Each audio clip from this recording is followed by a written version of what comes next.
Okay, so now that we know how to use emails to communicate on the darknet privately and anonymously, the other method of communication that you might want to use is instant messaging. Now, when it comes to instant messaging, just like everything we spoke about so far, there are a number of applications that we can use to do this, such as WhatsApp and Viber for phones and Skype for desktops and phones. And again, similar to everything we spoke about so far, a lot of these apps are not private and not secure. So a lot of them log what you do, they track what you do, they track your messages, they track the users that you talk to, communicate with. Some of them have permissions to listen on your mic, and the list goes on. Not only that, even the apps that claim that they use encryption and they are private, such as WhatsApp, we don't really know how this is implemented. We can't see the code. So there is even rumors that the end-to-end encryption in WhatsApp is not 100% secure. It's not 100% end-to-end, and Facebook might be able to read the messages that get sent. Now, you'll face this issue with everything that is owned by one specific company, because a lot of these companies don't share the code used on their programs. So at the end of the day, you will just have to trust them. All this aside, all of these applications might be vulnerable to exploits, and we all heard about the WhatsApp vulnerability that affected all smartphones, in which hackers could hack into any phone by simply calling the phone, and you won't even need to answer the call and you'll get hacked. Check out the link in the resources for more information about this vulnerability, but this is just an example on how these apps can be dangerous.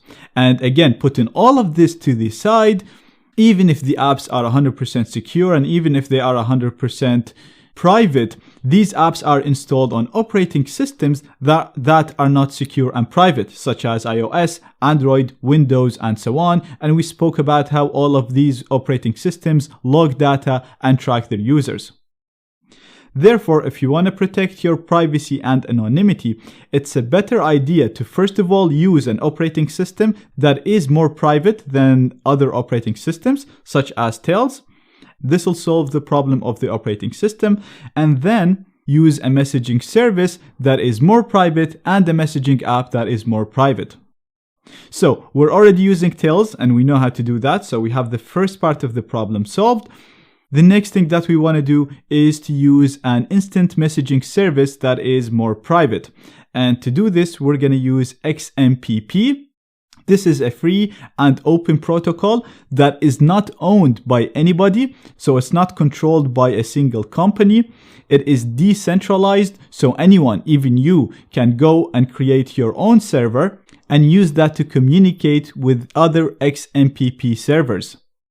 We can also enhance its security by using OTR, and we'll talk about that later on. And this is a widely used method of communication on the darknet. Therefore, it is very important to learn how it works. So in this lecture, I'm going to show you how to create an XMPP account, and then we'll see how we can improve its security using OTR in the next lectures. Now, like I said, XMPP is decentralized, so anyone can run their own server, and you can even use your own server to set up an account. So right here, I have a list of public XMPP servers. I'm going to include a link of this in the resources. Now, as you can see, there is a lot of servers that you can use. You can think of these as email providers. So each one of them will allow you to create an account. And once you create an account, you can communicate with any XMPP server, with any XMPP account, regardless of what server it's made on. So it's similar to emails. When you create a Gmail account, you can use it to communicate with Hotmail, Yahoo, or any other email. This is exactly the same. You can set up an account with any of these servers right here, and once you do, you can communicate with all of the others, even if you're communicating with a server that is set up by a person, not a public server. Now, you can see for each server, right here we have a hidden service that you can use to access the server from within the Tor network. The inbound registration column here specifies whether you can sign up to this account without accessing their website. So if you can sign up using the XMPP protocol on its own, using your instant messenger such as Pigeon, In many cases, even if it says it's enabled here, it doesn't really work. So it's better to click on the link of the server that you want to sign up with and manually sign up. And I'll show you that in a minute. The XEP compliance gives an indication of the features and the specifications of XMPP that this server has implemented. So if you click on this right here, you'll actually get this link right here, and it'll have a list of the servers that we have, and we can see the features in here on the top, and each of these features or specifications will be green if the server is implementing it. So you can see this server right here is implementing all of the specifications. If we go down, you'll see some servers have red in here, which means that they haven't implemented this specific specification. Now, you don't really need to go through all of this because, again, in this list, it's telling you excellent for the ones that are implementing everything. So you can just pick one of the ones that say excellent. And finally, the IAM Observatory grade is a grade of the security of the server, of how well they implemented their TLS, which is their encryption, and their DNSSEC. Again, if you see A for this, that means it's pretty good, so you can go for one of these servers. Now, like I said, you can pick any of the servers in here. Before you do that, as usual, I highly encourage you to read the privacy policy and see reviews about the server before you actually go ahead and use it.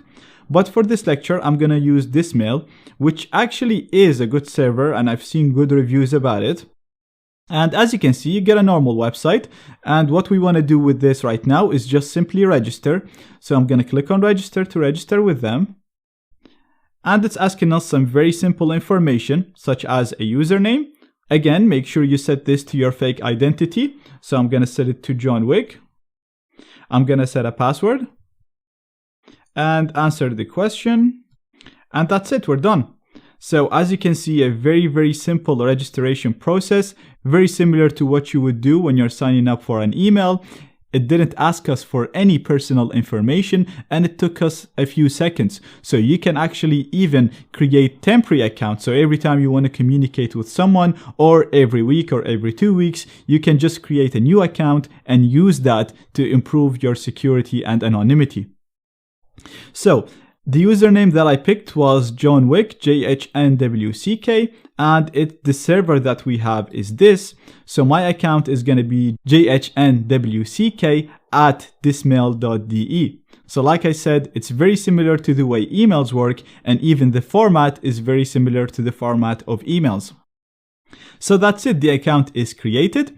And in the next lecture, I'm going to show you how we're going to use this account to log in to the server using an instant messenger that comes with Tails, and we'll see how we can use it to communicate with other accounts.